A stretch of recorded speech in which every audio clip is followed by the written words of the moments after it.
ஐரோப்பிய கண்டத்தில் முன் எப்போதும் இல்லாத அளவிற்கு கோடைக்காலத்தின் தொடக்கமான ஜூன் மாதத்திலேயே வெயில் 45 டிகிரி செல்சியஸை தாண்டி பதிவாகி வருகிறது. பிரான்ஸ், ஸ்பெயின், ஜெர்மனி, பிரிட்டன் உள்ளிட்ட 20க்கும் மேற்பட்ட நாடுகள் இந்த அதீத வெப்ப அலையினால் கடுமையாக பாதிக்கப்பட்டுள்ளன. உலக சுகாதார அமைப்பின் தற்போதைய அறிக்கையின்படி இந்த வெப்ப அலைக்கு இதுவரை 1300க்கும் மேற்பட்டோர் பலியாகி உள்ளனர். ஆறுகள் வறண்டு, சாலைகள் உருகி, ரயில் தண்டவாளங்கள் வளைந்து, ஒட்டுமொத்த ஐரோப்பாவின் உள்கட்டமைப்பும் தற்போது முடங்கும் நிலைக்கு தள்ளப்பட்டுள்ளது. வளைந்த ரயில் தண்டவாளங்கள் ஐரோப்பாவின் அதிவேக போக்குவரத்து நெட்வொர்க் முற்றிலும் நிலைக்குலைய வைத்துள்ளது. அதீத வெயில் காரணமாக இரும்பு தண்டவாளங்கள் விரிவடைந்து வளைந்து உருக்குலைந்துள்ளன. இதனால் டாய்ச்பேன் ரயில்வே நிறுவனங்கள் தங்களின் அத்தியாவசியமற்ற அனைத்து சேவைகளையும் ரத்து செய்துள்ளன.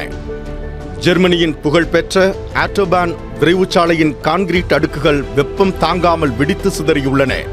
பிரான்சில் தார் சாலைகள் உருகி வருவதால் வாகன போக்குவரத்து முற்றிலுமாக தடைபட்டுள்ளது.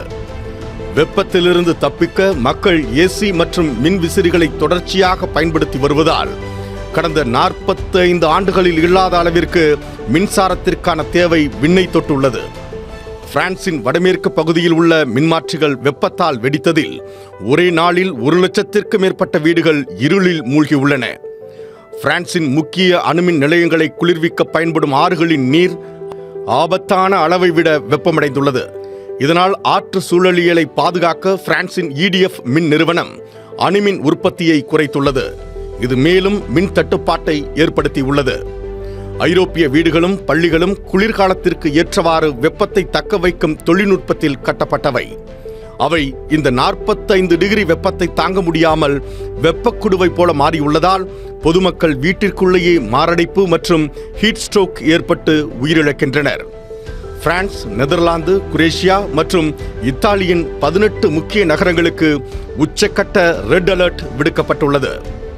பாரிஸ் நகர மருத்துவமனைகளில் அவசர கால திட்டங்கள் அமல்படுத்தப்பட்டு 3000த்திற்கும் மேற்பட்டோர் ஒரே நாளில் அனுமதிக்கப்பட்டுள்ளனர்.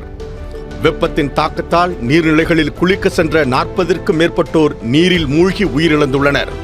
இதுகுறித்து உலக சுகாதார அமைப்பின் தலைவர் டெட்ரோஸ் அதானம் கூறுகையில், வெப்ப அழுத்தம் என்பது ஒரு அமைதியான கொலையாளி. ஐரோப்பிய நாடுகள் உடனடியாக தங்களின் பருவநிலை பாதுகாப்பு திட்டங்களை செயல்படுத்த வேண்டுமென எச்சரித்துள்ளார்.